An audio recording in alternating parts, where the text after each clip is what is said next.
Yeah, sorry. Thank you so much. So as I said, my name is Sylvia Paris-Drummond. I'm the CEO at the Delmore Buddy Day Learning Institute. And it's such a pleasure to be here. We have the opportunity and the privilege, I'll say, to often be at this conference. We know that many of the folks here are actually doing many amazing things, and one is related to the course offering, African Canadian Studies, which we were pleased that we have been over the last number of years, offering the resource book, textbook that's used with that course, and that we also think is a strong resource for anyone in terms of information. I do also want to acknowledge that we heard this morning the recognition that we're on Mi'kma'ki, unceded territory, and that I identify as a person of African Nova Scotian ancestry. You know that part of that is what we're going to hear more about today. And that I feel the privilege that historically we were supported by the Mi'kmaq people to be able to survive. I also want to say appreciation to all the committee, the coordinators, and the organizers, certainly this year, but over the multiple years again, as I acknowledged, we've been able to have a table here to engage with folks, and we've often had the opportunity to present workshops. I just want to say it's a capacity question that we're not here doing at this time in terms of staffing, because it's always been a great experience for us. So I just want to say a little context in terms of what is at our table. So we, this year, we're continuing to grow, and we have a relationship with Format to help us with distribution, and I know a number of you folks already know that because you've had conversation, and so the books are there that way. And as a bonus, now that George Elliot Clarke is here, he has bought some of his resources as well, so that will also be part of the table later on. So the Black History of Nova Scotia resource that is down there, and I'm giving you a moment signal, Tony Koliakabo, for you to stand up or give a big wave, is a name. That's the person's name you saw in the front of that, who has led in the work. Yep, we can do it.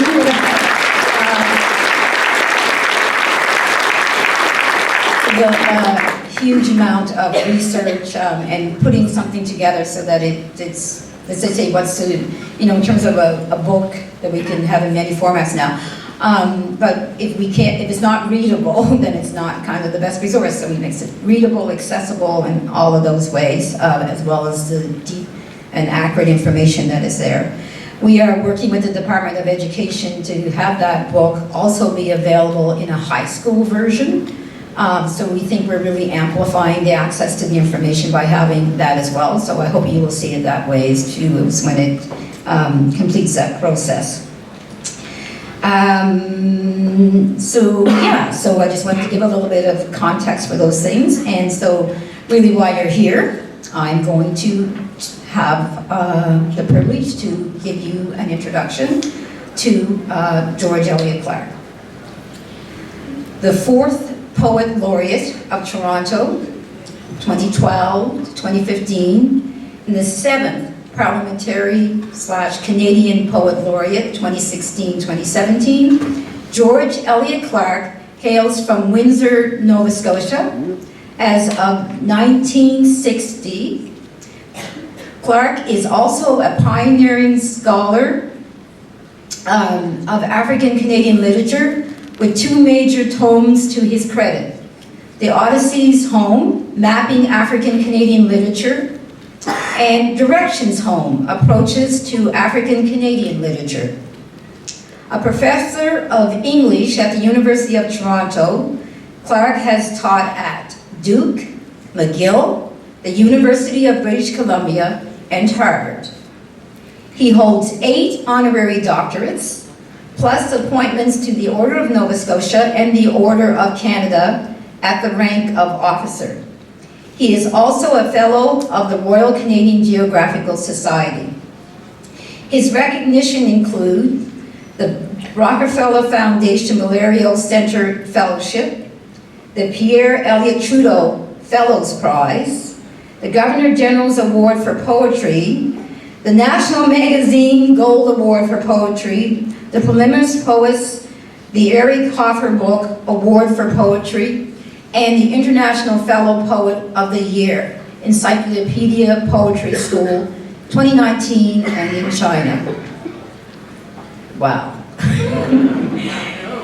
His acclaimed titles include Wildwood Falls, 1990 translated into Chinese, Beatrice Chancy, 1999 translated into Italian, Execution Poems, 2001, Blues and Bliss Collected Poems, 2019, the Illicit Sonnets, Traverse, Canticles 2 and Canticles 3, and Discuse, Poem versus Silence, 2021. I think we'll have to make sure that we've got this bio up, as well on the site so you can access it. And here's a little bit of an add-on that we heard this morning from St. Mary's president. Clarke penned the libretto for James Rolfe's Triumph tragic opera, Beatrice Chancy, 1998, plus 2 lyrics for the Moment. I think many folks will know those local groups.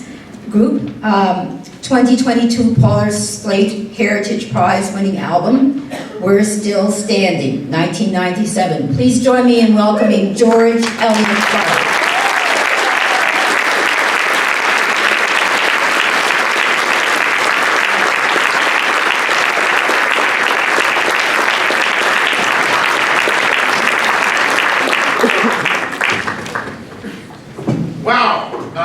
What a great honor, what a great pleasure it is to be here to address some of the most important educators. And I'm not saying that to try to encourage you to purchase Black History of Nova Scotia by the great Tony Koliakova. I'm not saying it for that reason. I'm also not saying because I also want to encourage you to buy my books, which I also have only $20. I'll say a little bit more about that later and maybe read a few poems too. But the real reason why I make that statement that you are amongst the most important and powerful educators that our youth can ever encounter is because none of us can understand this society, its flaws and its beauties, without understanding the history, without understanding the politics, without understanding the geopolitical realities of Nova Scotia, of Halifax, of Canada. That includes, of course, lessons in civics, to understand how this democracy is supposed to work on behalf of the people. That's the idea. And our understanding of that has to be finely honed, finely tuned through the education system. And we also need to know, all of us, about the realities of the racism that underpinned British imperialism, French imperialism, Dutch imperialism, Spanish imperialism, Portuguese imperialism, those 5 great European powers who used the advantages of their military technology and their seaworthy crafts to dominate the whole globe for centuries, for at least 400 years. And we're into the 500th, the 600th year modeling of this world based on policy of basically beggar thy neighbor. Sack and pillage, rape and destroy. And of course commit genocide against lots of different peoples all around the world in order to make some nations rich, in order to make some nations richer. And I can come back to say more about this at another point, but I'm going to launch into what is actually integral to today's audience, and that is understanding who are the African Nova Scotians. I want to say before I begin, before I launch into this, that it shouldn't even be a question. It shouldn't be something that we have to raise as a question point. Because after all, there has been a historical group of people of African descent in Nova Scotia since the arrival of Matthew da Costa, 1605 at Port Royal with Champlain. And then after that, of course, there were many, hundreds of people of African descent held in bondage at Fortress Louisbourg. And also, of course, when after the Acadians were exiled in 1755, American planters from New England and from Dixie came to Nova Scotia and brought with them a couple of hundred African-American enslaved persons. So this very province began with slavery in Cape Breton, as well as on the mainland. Every now and then I'll go someplace in Canada, people ask me, what part of the States are you from? And I'll tell them, I'm from Nova Scotia. And of course they're like surprised, how could that be? How could you have an American accent if you're from Nova Scotia? And my response to that is, don't you know that Nova Scotia was founded by Americans? By people who are going to become Americans in just one generation? So my Nova Scotian accent is also an American accent. It's a Blue Nose accent, it's an African American accent. Because that is part and parcel of our heritage. But I have to continue to raise the question about why do we need to define African Nova Scotians, since we have this long history. We have the struggle against slavery. We have the history of enslavement. We have the arrival of the Black Loyalists. We have the refugees from the War of 1812. We have the Jamaican Maroons arriving in 1796, and then mainly departing in 1800, although, thanks to the recreational activities of Governor John Wentworth, at least one family of African Nova Scotians can claim gubernatorial descent. But the reason why this has become an issue now is because of the fact that we have many very welcome newcomers who happen many to come from Africa itself. And they have every right to call themselves African Nova Scotians. They have every right to call themselves Black Nova Scotians. But there is also a problem with that, which is that the historical Black Nova Scotian presence can be overlooked, can be erased, can be ignored, and that we run the risk of maintaining two pernicious stereotypes. The first pernicious stereotype is that all Black people are the same. No matter where we come from, no matter what our cultural backgrounds might be, we're all supposedly the same. That's one major stereotype that must be troubled, must be overcome. And the second one is that the historical Black population of Nova Scotia are a bunch of losers. They're a bunch of second-class citizens. They are a bunch of people who didn't contribute anything, that others can sneer at and look down upon. And that is what I want to address today. I want to address the heritage of struggle. I want to address the history of triumph. I want to address the history of building a distinctive culture in the Black North Atlantic. We've heard a lot of talk in the Academy in the last 30 years about the Black Atlantic. Well, there's also the Black North Atlantic, and Nova Scotia is part of that. And the reason why Nova Scotia is part of the Black North Atlantic is because of the historical Black population, its heritage, its roots, the communities that it built in the face of great racist opposition. That's the truth. And we all need to know it, and we all need to teach it, and we all need to understand it. And that can begin by buying Black History in Nova Scotia. And now I'll launch into the talk, and leave some time, I hope, to read a few poems and also answer any questions you may have. The French, British, and Yankee encroachment upon historical Mi'kmaqui was part and parcel of a 400-year-long agenda of European overseas expansion, a process demanding acquisition of indigenous lands by force or fraud, including instantly ignored treaties, or for dirt-cheap payment, plus exploiting Africans via the transatlantic slave trade to harvest, hunt, mine, fish, or log the attendant riches. Once Europeans annexed Mi'kmaqui for their trading ventures, enforced African labor was utilized to practice throughout the Americas to serve domestically, cooking, cleaning, etc., or to assist agriculture or resource extraction industries. Scholars disagree on whether Acadians held slaves, but the Nouvelle France, Fortress of Louisbourg, and colonial Cape Breton held nearly 400 African slaves at that site, 1713, 1760. Then, in 1760, Yankee and Dixie planters brought hundreds of African Americans to Nova Scotia to work the fields, orchards, and property seized from Acadians, who had been expelled in 1755. So Anglophone colonial Nova Scotia began as a slave state. It began as a slave state. The laws of the colony of Nova Scotia supported slavery. That's extremely important to recognize because it helps set in place the sociology that we still combat, that we still suffer from today. Mainland Nova Scotia settlers were American in all but name, and they arrived with the prejudices of the South and the phobias of Dixie. In other words, the Black Planters, 1760, the Black Loyalists, 1783, the Jamaican Maroons, 1796 to 1800, and War of 1812 Black Refugees, 1812 to 1816, all landed in a colony where many blacks were enslaved, and whose government considered blacks only suitable for slavery. Thus, the lands that free blacks received, often without legal title, were stingy and swampy or stony, impossible to farm, yet located near white populated villages and towns. Because they could not prosper in their holdings, free blacks had to accept in exchange for their unskilled labor, meager payments from whites. Conditions were so desperate that 1,200 black loyalists fled Nova Scotia in 1792, and Jamaican Maroons also left en masse in 1800. Both of these groups became Creoles in Sierra Leone, West Africa. In industrial Cape Breton, West Indian blacks arriving in the 1900s got settled in polluted, carcinogenic districts to undertake the dirty, deadly, and pay-deprived work.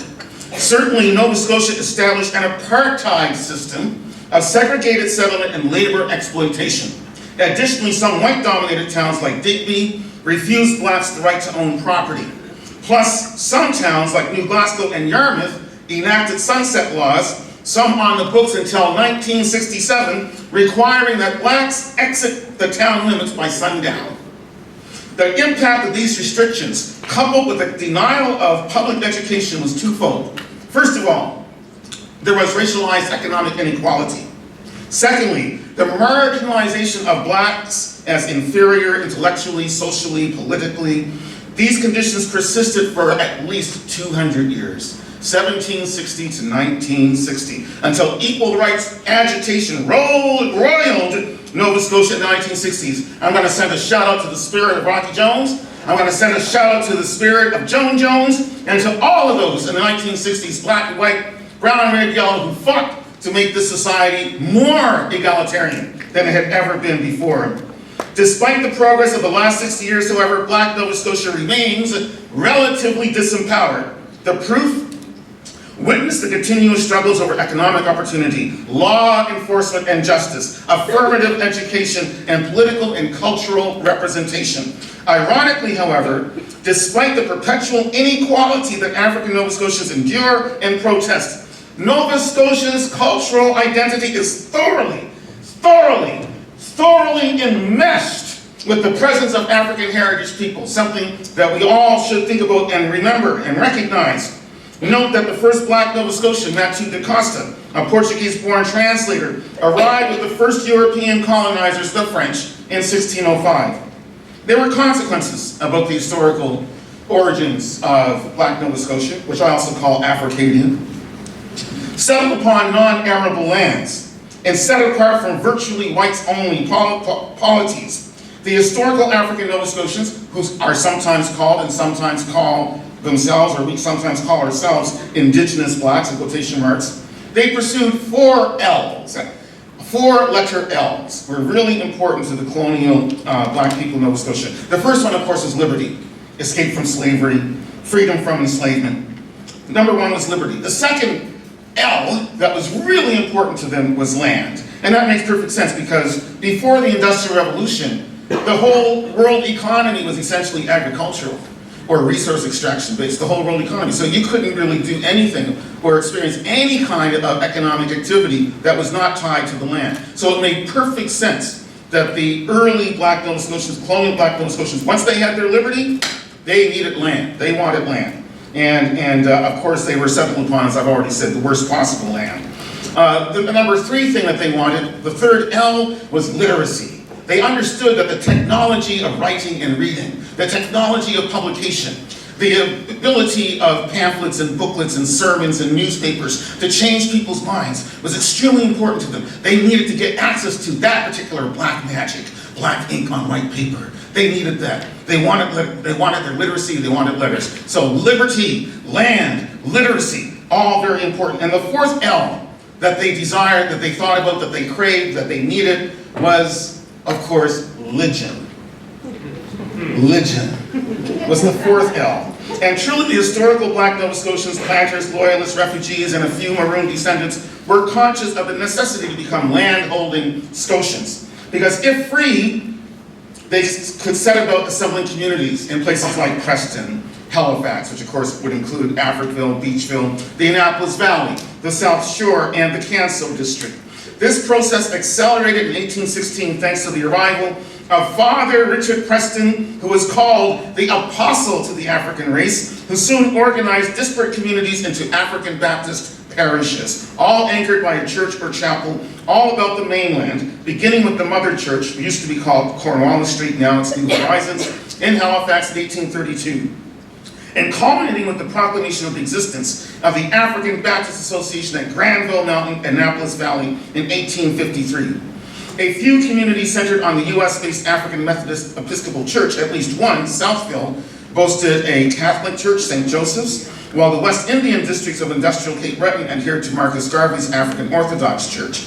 Ingeniously, by gracing their settlements with churches or chapels, Black Nova Scotians developed a sense of individual and collective identity based on land ownership, religious worship, and the possession of a family seat.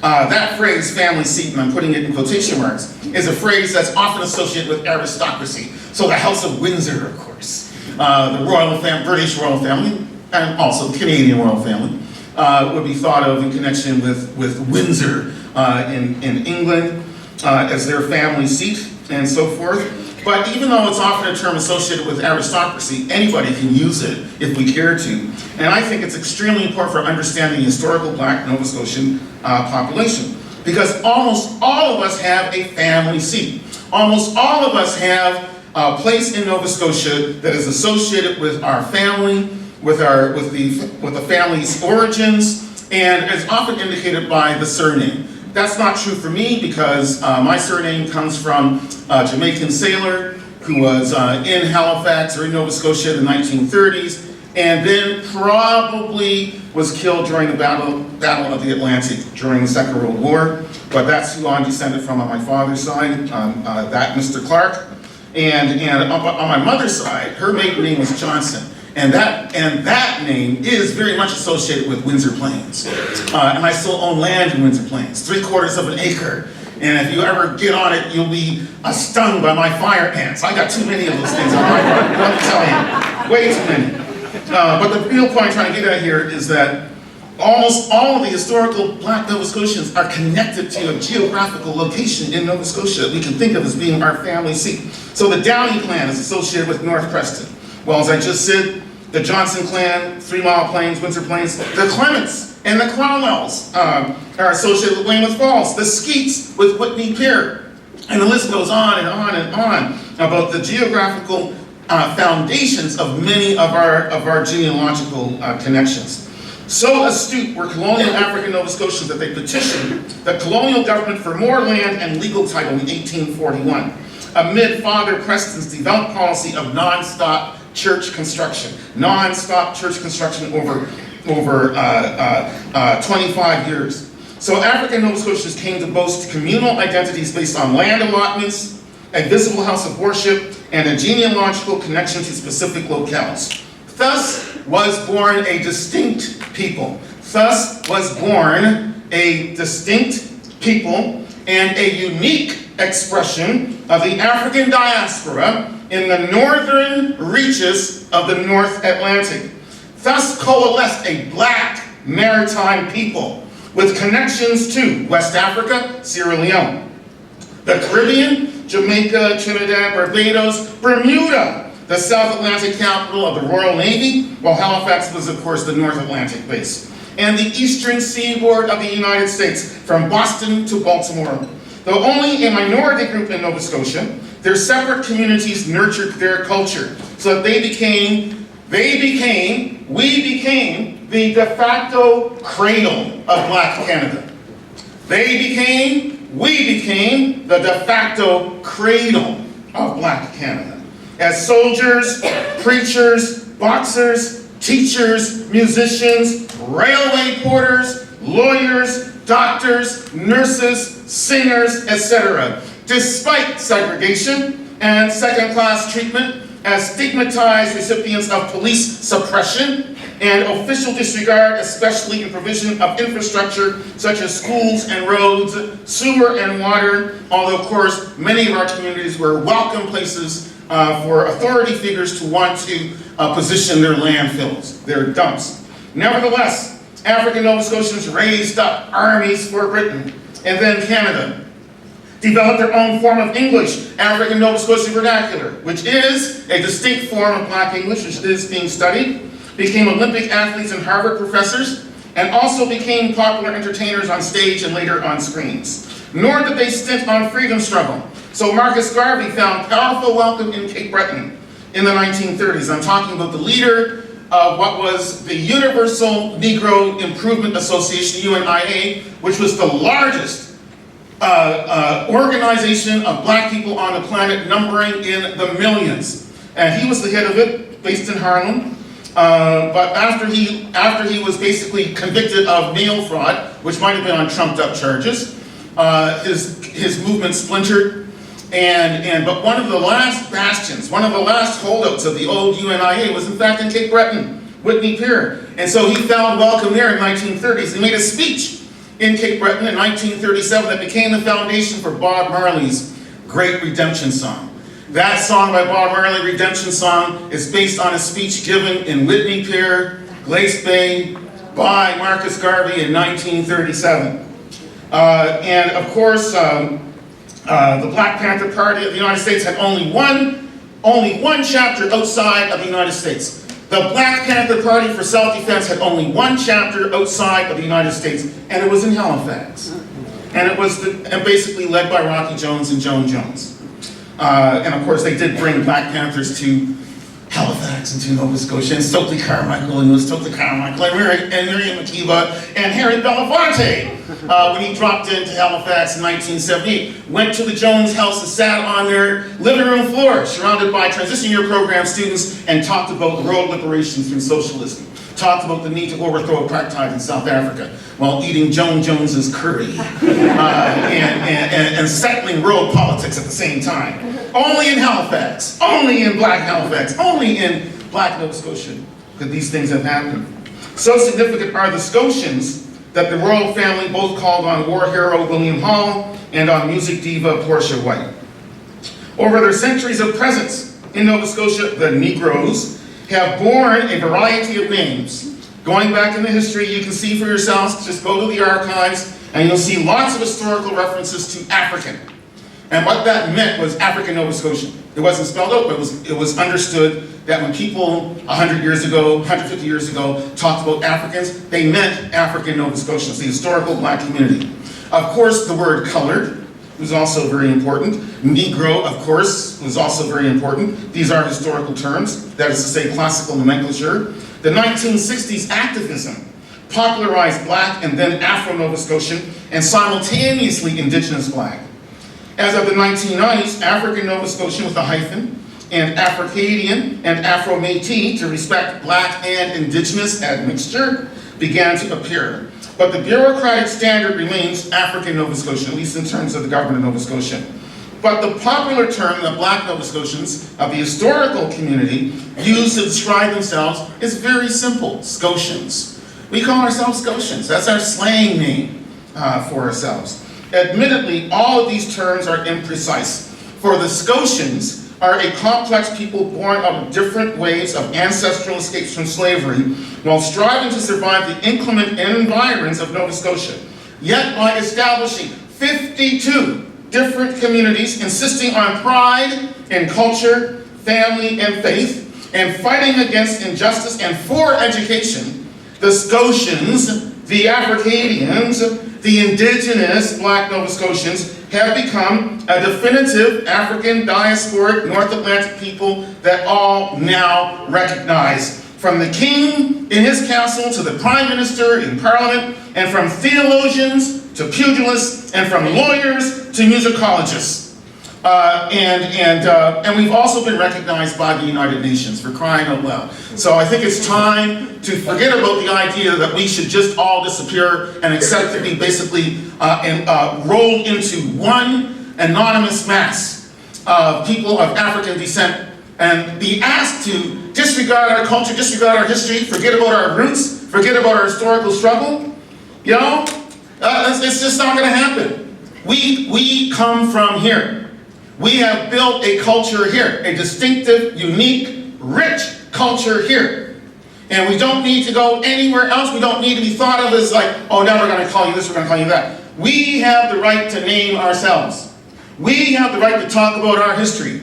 We do have pride in our ancestors and what they had to overcome, in which all of you know about, if you're teachers of history or teachers of civics. All of you know about this. All of you know about the history of Africville. And of course, the way Africville was treated was the very same way that most black communities in Nova Scotia were treated. And to think that, despite the apartheid, the economic, social, and political apartheid to which our people had to endure, despite all that, look at what we were able to produce.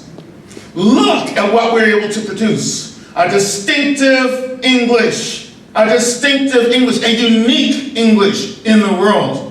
That is part of our unique culture. Not to mention the great intellectuals, artists, singers, songwriters. I mentioned in the paper Harvard professors, plural, because I was not the only one.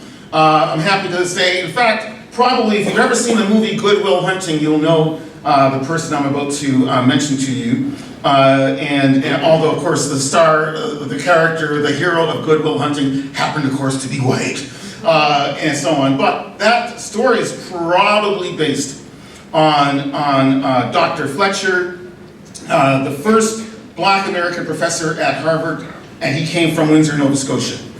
And his story was that he and his father left Nova Scotia. He was probably born around 1900, so sometime in the 19-teens. Went to Cambridge, where he got a job, the youth got a job cleaning Harvard University professors' offices. A geology professor recognized his wit, recognized his intellect, and got him into high school, through high school, into Harvard, and eventually he became a professor rather, of geology. And his major claim to fame, besides being the first black ever hired at Harvard University to teach, despite that, on top of all that, he was also, as a geologist, he was the person who figured out how you separate uranium ore from the surrounding rock. So Mr. Fletcher used to be the janitor from Windsor Plains, ends up on the Manhattan Project, helping to construct the atomic bomb, because he figured out how you actually mine uranium. Now, of course, there's a downside to that, because he also helped to create a weapon that was used against people of color, for crying out loud. So I don't hesitate to mention that as well. Although, of course, and I did see the movie Oppenheimer, and also saw Barbie, just to cover all the bases. And they were both interesting and good in different ways, and problematic in huge ways. But I think it's important to recognize those kinds of misgivings, even when we want to recognize achievements. But I don't think we can take anything away from the fact that this man came from extremely humble origins and rose to the pinnacles of one of the best universities in the world, and at the same time, never hesitated, never forgot his Nova Scotian roots. We know about him in part because he made a visit back to Windsor in the 1950s. To go back to his hometown. He didn't really talk very much about it, but he wanted to recognize the fact that he came from here. So I'm going to mention a few background things, and then I think I can probably stop and ask for questions. But the history of Mi'kmaq, once renamed Nova Scotia or New Scotland by European imperialists, as well as, of course, Acadie and Nouvelle-Écosse, is impossible to separate from the history of the transatlantic slave trade, as I've been outlining, and the ongoing struggle to achieve a truly just society in this maritime province of Canada. So we must begin by acknowledging that by being part of the international traffic in Africans stolen away from their homelands to labor and breed for European and sometimes indigenous masters, Nova Scotia is now one of the North Atlantic domains of the African diaspora. Thanks to the presence of its black citizens, whose arrival began in 1605, Nova Scotia is an extension of the West African state of Sierra Leone, due to the 1,200 black Nova Scotians, followed by 600 Jamaican Maroons, who sailed from Halifax for Sierra Leone in 1792 and 1800 respectively. Moreover, Nova Scotia is connected intimately to Black America, for the New England and Dixie planters who moved into the British American colony in 1760 brought with them hundreds of slaves. These numbers were followed by 3,500 black loyalists in 1783, whose main settlement, Birchtown, was then the largest. It was then, in 1783, Birchtown, Nova Scotia was then the largest free black community in North America. The largest free black territory in North America, all North America, was right here in Birchtown, Nova Scotia. Then, of course, the black loyalists were followed by hundreds of Jamaican Maroons in 1796, and then by 2,200 black refugees from the War of 1812. That's where my mother's family arrived. They arrived in 1813 in Liverpool and then moved over to Windsor a generation later. And these, of course, are refugees from the War of 1812, between 1812 and 1816. So the historic black Nova Scotian peoples are mainly African American in origin. However, the steel mills and coal mines at Cape Breton solicited black labor from the British West Indies in the early 20th century. So the historical African population in Cape Breton, which also held African slaves and was part of Nouvelle France, 1713 to 1760, is largely Barbadian, Trinidadian, and Jamaican in derivation. Their presence makes Nova Scotia an extension of the Caribbean. But Nova Scotia is also an appendage, so to speak, of Bermuda, for the Royal Navy operated out of Hamilton as its South Atlantic base, while Halifax NS was its North Atlantic base. I've been to Bermuda 3 or 4 times. I need to go back, because every time I go to Bermuda, somebody is saying, "Welcome home, brother." And so, I'd like to think, if I could only afford to have a home in Bermuda, wow. Anyway, theoretically, black blue nosers could be justified in asking Nova Scotia to establish cultural exchange offices in Washington, D.C., in the West Indies, in Bermuda, and in Sierra Leone. They are inescapably an international and cosmopolitan people, linking 2 continents, several nations, and even several of the 7 seas. Furthermore, given their intertwining with indigenous and European peoples, the indigenous blacks in Nova Scotia also hold genetic ties to Asia and cultural bonds with Europe. Atlantic crossing voyages and eastern seaboard excursions, so to speak, forged the Scotian population historically, but we must appreciate that black peoples arrived in Nova Scotia sociologically, either as slaves or as persons fleeing bondage. So the sailing ships that carted them to this North Atlantic coastline in 1783, 1796, 1812 to 16, also bore them from often a Dixie or an island whip to a blue nose whip. Look it. Colonial Nova Scotia was a slave-holding colony with a pro-slavery government. It was a slave-holding colony with a pro-slavery government. So Euro Nova Scotians viewed blacks as suitable for slavery or cheap labor or as minstrel entertainers. Given such attitudes, colonial African Nova Scotians, if free, were considered an unwelcome burden and were pushed to leave the colony unless they would work for starvation wages. To guarantee their perpetual poverty and marginalization, the colonial government offered free blacks small quantities of bad land that forbid their achieving self-sufficiency. Caucasian authority hoped the impoverished blacks would leave. However, the newly self-freed black peoples joined together, creating 52 communities of neighbors and families. Soon, each settlement clustered about a church, an arrangement that helped to establish a separate identity from Euro Nova Scotians. Although black villages, hamlets, and neighborhoods were often refused proper infrastructure, roads, sewage, water, and schools, folks hung on. And soon there were few provincial precincts that did not house a black family or district. Significantly too, particular communities became the family seats of specific clans. So Beachville boasts the Hamiltons, and Dartmouth has the Tynes, or Sydney has the Rucks, and Guysborough hosts the Days, etc. The connection between geography and genealogy served to intensify a sense of belonging and a sense of ownership, even though government did not extend title to many properties until 2021.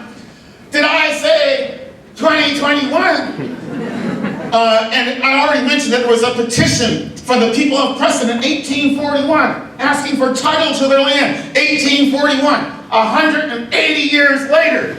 180 years later, the government of Nova Scotia says, okay, all right, we heard you. We heard you. Yeah, all right, so the titles are coming now.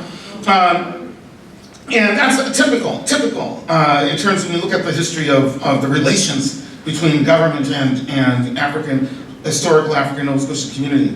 Apart from Amber Valley in Alberta, the Battlefords in Saskatchewan, the Underground Railroad formulated settlements in Essex County, Ontario, plus Elm Hill in New Brunswick, Nova Scotia as Africadia or Black Nova Scotia hosts the largest number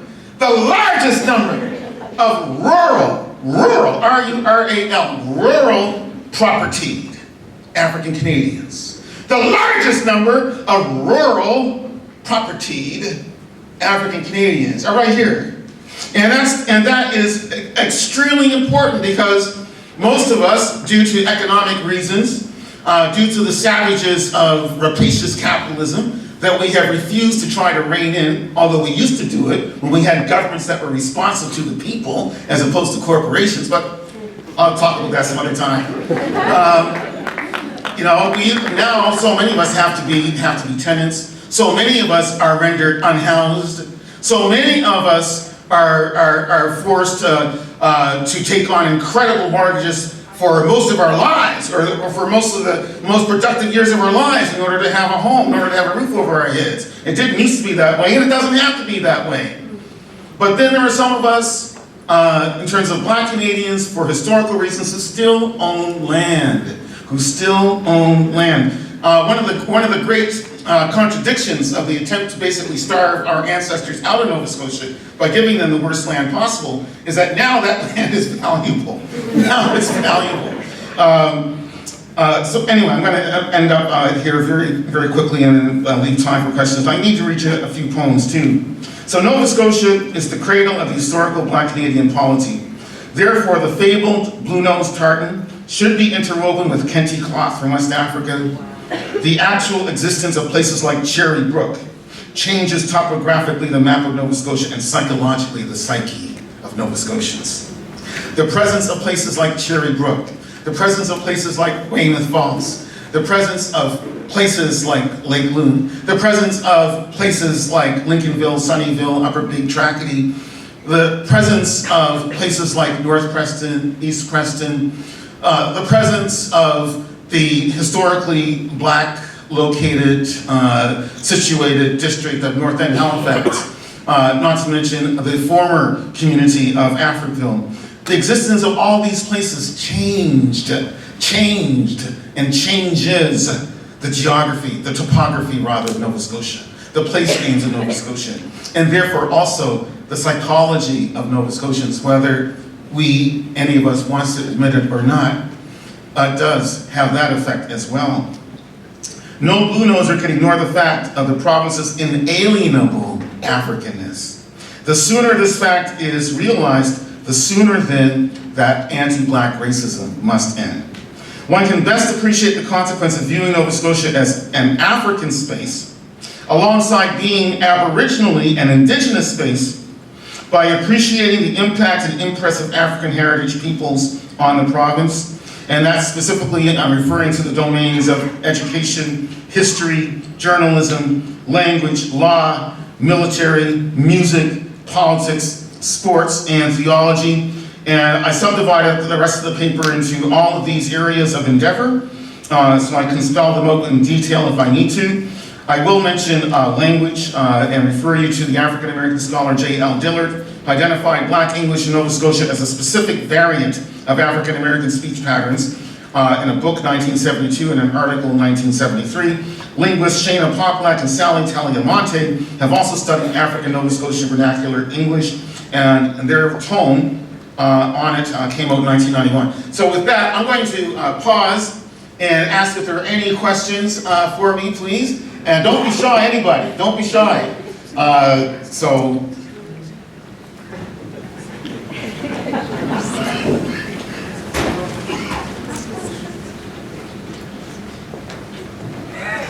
Somebody good? All right, yes, all right.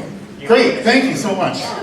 Should we be using a different term other than racism? Like, I remember learning at this university 35 years ago that there is one race, and that's the human race. So I try not to use the word racism. I try to use discriminatory practices or cultural discrimination. But I was just wondering what your thoughts were on that word, racism.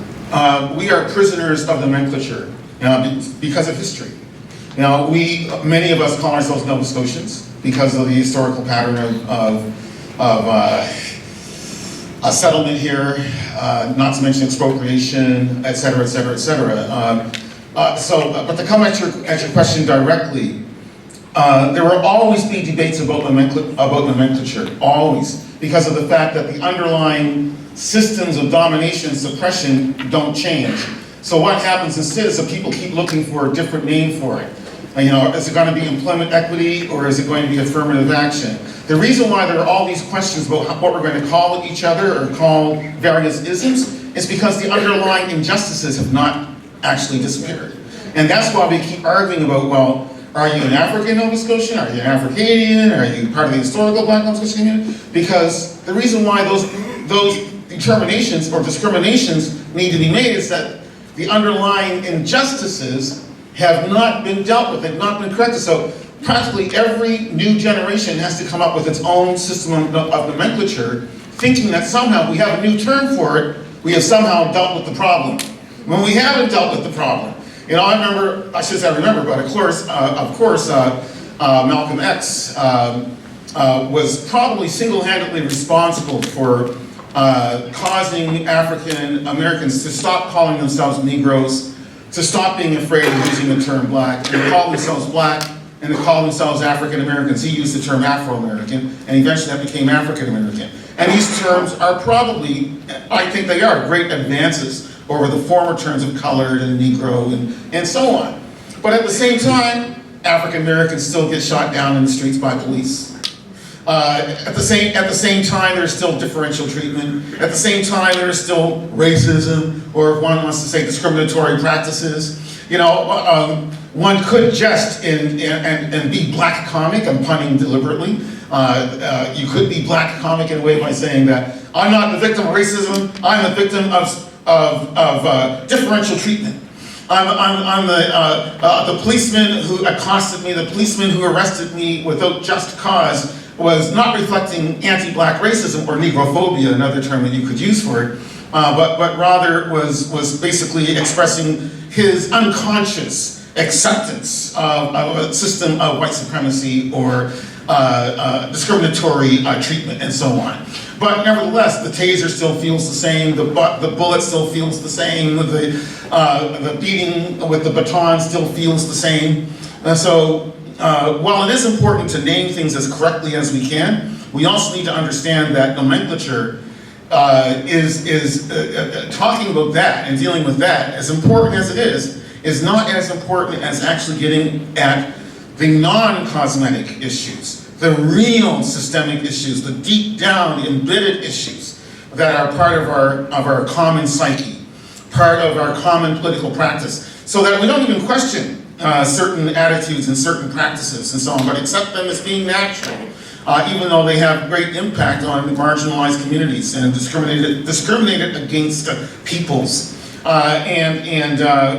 So, as a writer, I'm also in favor of calling things what they are, saying what they are. And I want to say as well, send a shout out again to the civics educators and say that one of the most important rights that we all have, that we must protect and defend, I speak as a writer and I speak as an intellectual, is the right of freedom of speech, freedom of conscience, freedom to express opinion in a non-hateful, non-violent way. But that without that, we become victims of propaganda. Without that, we become forced to accept somebody, some empowered potentate's vision of history or justice or culture or whatever. We need to have the frothing dynamic of popular debate, and we used to have it. We used to have it with everybody being demonized. And we used to have that, and we need to have that in order to find a clear way forward that will benefit the vast majority of peoples on this planet, not only in Halifax, not only in Nova Scotia, not only in Canada. But if we're going to, as a race, as the human race, if we're going to proceed against all of the isms, all of the colossal damage that we have done to our own environment, for crying out loud, if we're going to find a way to triumph over all this without going to war, and it bothers me that there's so much speculation, rampant speculation, about the possibility of war, as if that was ever going to solve anything. Something to be very aware about. I contest the demonization of China. I don't want to live there. It's a dictatorship. I don't want to live there. But I also don't think that the Chinese are our enemies. I refuse to believe that, and I refuse to be stampeded into accepting that idea by the demonization that's ongoing in the mass media, especially, as well as by political circles. And we should remember the lessons of the 1930s, that when there's all this talk about war, as if it's going to solve anything, you are very likely to get exactly that, as opposed to appropriate social, economic, and environmental policies that would make war unnecessary. Finally.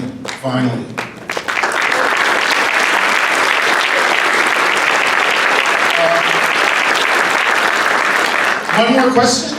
All right.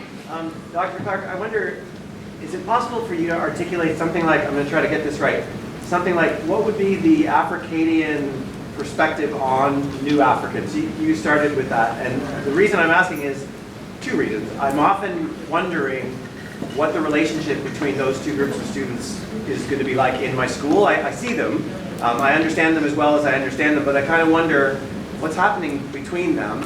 And the second one is, I'm wondering what is going to be the antidote to this rising anti-immigrant feeling that's happening in Nova Scotia, like today? That's a huge question, a two-part question, extremely huge. And I'm going to address them both, but probably very superficially. First of all, I would say that one of the unspoken dynamics involved in the relationship, which is positive and vibrant, because we are African peoples, all of us, without all of us being the same. It's important to recognize that. We're not all the same. History has made us different.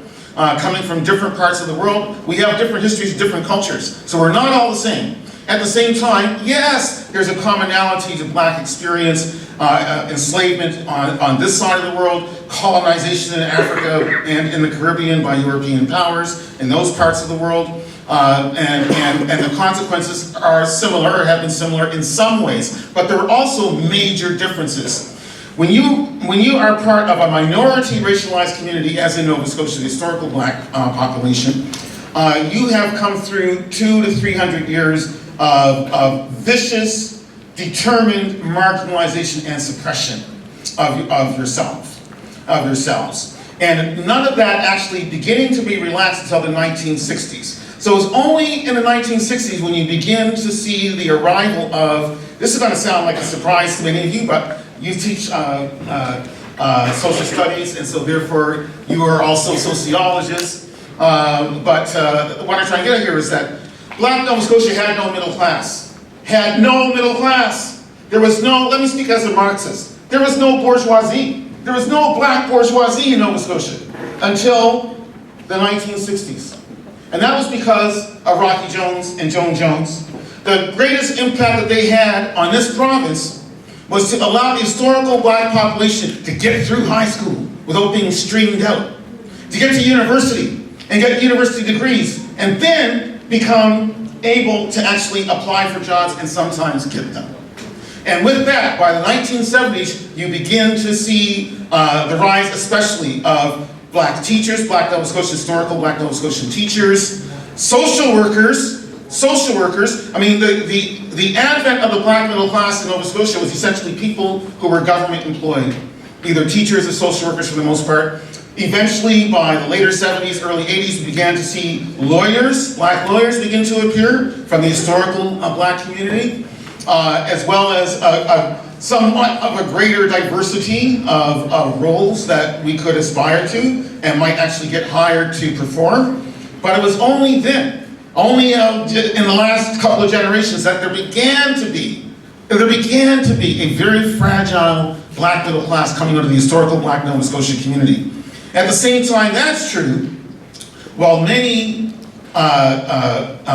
immigrants from Africa are refugees, there are also those who are well-educated, those who come from backgrounds of relative privilege compared to the African Nova Scotian historical community. And so what I'm trying to get at here is that the greatest difference between the historical community and the newcomers is class. Is class. Because most of us of the historical community, I'm the first one in my family to go to university. All right? So we don't have as deep a history of high-powered education that can help. And we all know this, economists all know this. The best way to move a mass of poor people or underemployed people into middle-class prosperity is to get them a university education. That's what happened in Canada after World War II, when we sent all the returning soldiers to school, to university, to Dalhousie, to St. Mary's, so they could get degrees and help build the economy and help lead better lives for themselves and their families and their relatives. And they were often the first generations of families that were involved in fishing or involved in mining or in forestry or in farming. And all of a sudden, because they defended democracy, because they survived the Battle of the Atlantic and made their way to European battlefronts, they were offered upon their return the right to have a university education. And that helped to uplift them, and helped to uplift their entire families, helped to uplift their communities all of a sudden, because they now have educated people who are able to speak back to power, who are able to organize their communities and seek social change and betterment for themselves and for their communities. And all that started to happen for Black Nova Scotia only in the 1960s and 1970s. But at the same time, many newcomers did not, despite the historical oppression that their peoples encountered, suffered, I should say. Despite all that, they also come from countries that have been for a long time now independent. They may also come from a class in their homeland where they are actually privileged. And one reason, and we should all know that the Canadian immigration system has never been about accepting the poorest and the meekest of the world. You know, there was no Emma Lazarus writing a poem on a wall of Parliament to say, give us your poor and your hungry and refugees and so on. We never had that. That was America. We never had that. In terms of Canadian immigration policy, our policy was always only to accept people that we could put to work. That we could put to work or who came with independent means. And it was always racialized. You may know, and if you don't know, I'll share with you now, that from 1905 to 1955, Canada had anti-black, anti-Asian, anti-Jewish immigration policies. That's the reason why Jews fleeing Hitler in 1937 were not allowed to find refuge in Canada because of the anti-Jewish immigration laws that we had. And none of that began to change until 1955. But when it changed for black people, what they brought in, the government brought in, was what they called the West Indian Domestic Scheme. And it was racist and sexist and classist. It was perfectly Canadian. It hit 3 isms all in one go. It was terrific, right? We have the world's greatest bureaucrats for doing discrimination, right? And one of them was Mackenzie King, by the way, William Lyon Mackenzie King. The way that system worked, the West Indian Domestic Scheme worked, was that if you were a woman and you wanted to come to Canada from the Caribbean, you could only come as a nanny, as a maid. That's the only way you could get admission to Canada. No matter if you had umpteen university degrees, you could only come to Canada to be a maid for probably a white family somewhere. If you were a male and you wanted to come to Canada from the Caribbean, you could only come as a student. That meant that you had to come from a middle-class background if you're going to get admission into Canada in the 1950s and into the 1960s under that particular scheme. So as I just pointed out, it was racist, it was classist, and it was sexist, all in one.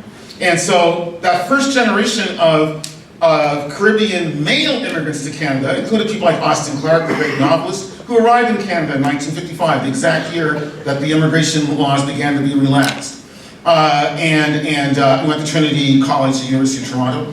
But the point I'm trying to get at here is about class. That first generation of Caribbean male immigrants in particular were people who were going to become professionals. They were going to university, they were going to Dalhousie, they were going to SMU, they were going to Acadia. They're going to St. Yvette's. They were going to become professional people either in Canada, and for that they would probably marry a black Canadian woman in order to get to stay in Canada, and that's what happened in many cases in those years of the 50s and the 60s. Or they would go back to a homeland and become part of the professional bourgeoisie in their own homelands. Let me say a couple other things and then I'm going to shut up and just read a couple poems. Thank you so much for your patience. The most important thing to understand about immigration is this. Immigration is always class warfare. Immigration is always class warfare. It should not be that way, but it always is, in terms of the receiving populations begin to think that their economic livelihoods are in danger, that their positions of power and privilege are in danger because of the newcomers. And this explains the rise of anti-immigration or anti-immigrant feeling, not just in Nova Scotia, but all over the Western world. All over the Western world. It started in Europe because of the refugee crisis that Barack Obama created when he decided to bomb Libya and destabilize Syria and force hundreds of thousands of people to try to seek refuge in Europe. And some of them succeeded, some of them got there. Many thousands have now died in the Mediterranean or died in the English Channel trying to get from France into Britain or trying to get from North Africa into southern Europe. Along with that has been a great rise in anti-immigrant feeling, anti-immigration feeling, so long as the immigrants are colored, so long as they are Muslim, so long as they're coming from parts of the world that we tend in the West, at least in terms of our politicians. I'm thinking of Trump talking about particular places in the world, describing them as places where you would unload detritus, manure, and it has helped to feed this rising tide of anti-immigrant hysteria, which is what it is. But we've seen this before, and it always happens because the receiving population feels that it's under threat, but they always target the wrong people. They always target the wrong people. They always want to target the immigrant. They always want to target the newcomer, but they are not the reason. The reason for the economic difficulties that we all face, the affordability crisis that we all face, the difficulty of getting housing that we all face, has to do fundamentally with great shifts in the global economy, particularly when the West decided it would be a great thing to export all our jobs to China and to Mexico, to the Maquiladora regions and so on and so forth, and forget about the fact that you've got a working class domestically that also needs work, that also needs jobs. And instead you're exporting all those jobs overseas because you're just concerned about creating value for the shareholders. You're just interested in having the highest degree of profit as you can. So you don't care about whether or not the people who used to be able to afford to buy your products no longer can. You're not interested anymore in protecting your own infrastructure for industrialism. You're not interested in maintaining your own factories. It's okay for you to export your factories even overseas if it's going to give you a cheaper labor cost. And so on. And so what's happened is that we've got chickens coming home to roost. We destroyed our manufacturing class. We destroyed it in the name of free trade. In the name of free trade, we destroyed it. And now we have a generation of younger people looking for work and finding it very difficult to achieve. And so then we have the demonization of newcomers. You can't get a home because there are too many new Canadians. You can't get a job because there are too many temporary foreign workers. This is the typical demonization that goes on all the time, and it has to stop. And it stops when we begin to take back power for ourselves. I know I'm not supposed to say stuff like this, but I have tenure. So when we begin collectively to say that we want our government to reinvest in housing, and whatever you have to do to affect the private market, then do it, for crying out loud, because it's more important that the vast majority of the people have governments that do our bidding to benefit ourselves with our own money. I hate it when people get up on their hind legs and start talking about we can't afford this, we can't afford that, they're running a deficit and so on. Look at it, it's our money. It's our money. If we want to invest in education, we'll do it. We want to invest in healthcare, we'll do it. We want to invest in housing, we'll do it, because it's our money. And so long as we are productive, so long as we are working, so long as we are paying our taxes, we can afford it. There's nothing we cannot afford except war.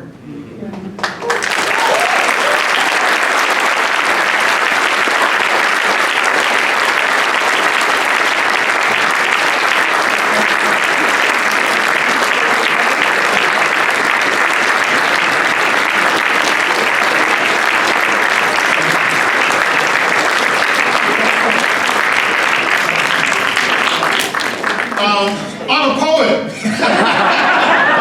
And so you can't trust anything I say. Anyway, no, but I do have 3 books. I'm just going to read 3 poems very quickly and entice you, try to entice you to come to the back and buy Black History in Nova Scotia with the Honorable Tony Koliakovo in the house, ready to sign copies for you. And I can handle a pen too. I can do that. I can handle a pen. I can also sign. I've got a few books for sale, only $20 each. And if you want to do a transfer, I can set that up for you as well. All right. Oh, you bought them? We're going to give them a surprise and we'll bring them to your last session. But we'll let you sign them first. This is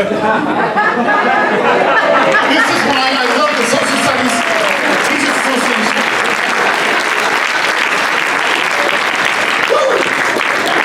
Love for poets. Love for poets. This is great. Okay, so let me get to the reading and then I'll free everybody. Let everybody be free. Okay,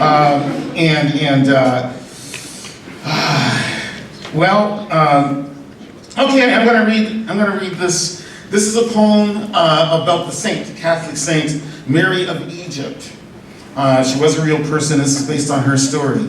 Marie d'Egypte's autobiography.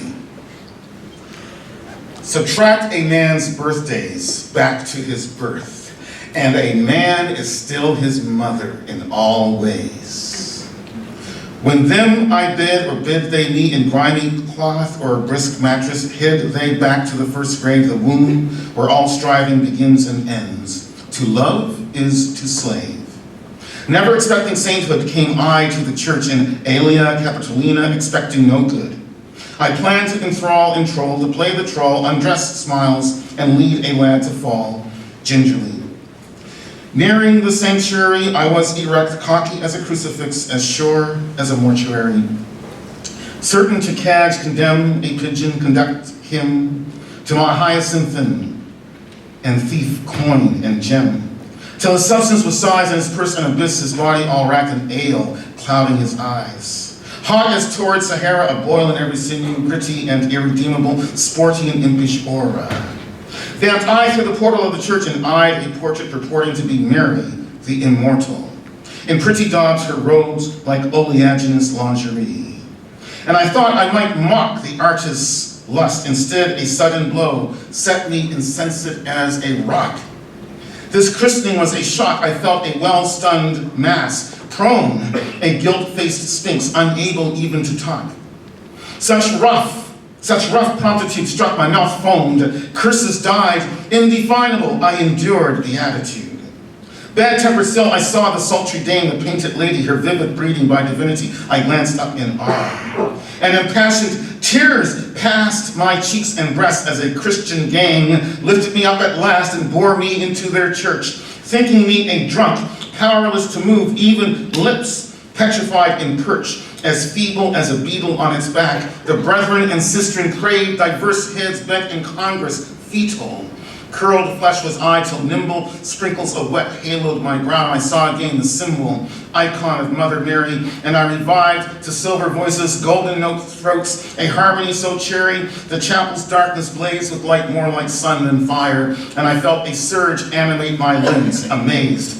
I stood anew, a virgin, forgetful of the old trade, or plying ale like a surgeon, to make the blessing of red wine a curse or a drug. I felt Saint Mary intercessing and elevating me. I rose and took the dark waves under a copper sun, took to the turbid sea to heal every hurt and bring all love and find a shining grave gouged deep in desert. One more, and then I'm done. Promise. But it's sort of germane to what we were talking about today, at least at the very last part of my comments. St. Augustine of Hippo, Roman Africa, invents the just war doctrine. And by the way, it started with him, St. Augustine. God grants it just to turf out dictators to extirpate their joking crimes. So policy mandates a palaver of palookas, a menagerie of heroes, handy at battle axe, schooled in sail, and all manner of face-to-face mangling to roam the Rhone, and rhyme with foam the Rhine, chop up the sea into waves and God's foes into sausage. The tumult of wounds, maggot pampered putrefactioning, overhanging arrows whistling instantly downward to thud bluntly heathens' hearts or heads so that they jolt awake alive, burning in the sulphurous stench of hell, guarantees us our justice. If it comes to pass that an accursed cur, some whoreson pup, feels our soldier's spear stick in his chest so his jaws strain to grab at air any morsel of oxygen, but only blood blubbers from his mouth, so be it. It's his damnation for having charged at our fluttering spears, the uplifted wave crest, brazen flood of the tips descending to perforate the flesh of horses and shatter the opposing forces, questionable men to pieces punctured. I cannot conceive any philosophy sparing God's opponents searing pain. I cannot conceive any philosophy sparing God's opponents searing pain. The city of God pledges Antichrist hordes chomping steel and snickering fire, plus howling arrows and spears bristling, blitzing the sky. So hell comes to hell's obnoxious corpses, choice slabs for jagged-mouthed dogs. God's enemies get blazed to the bone, and next the bones are baked down to ash. Christ's soldiers sweep away the pagan camp like a hand wiping maggots from meat, and we axe off extremities and foreskins as dainties for pigs. Smoldering drops of blood sizzle once encountering flame. This is justice that venal foreigners outside baptism discover in their rotting flesh beautiful wounds embittered by glittering insects.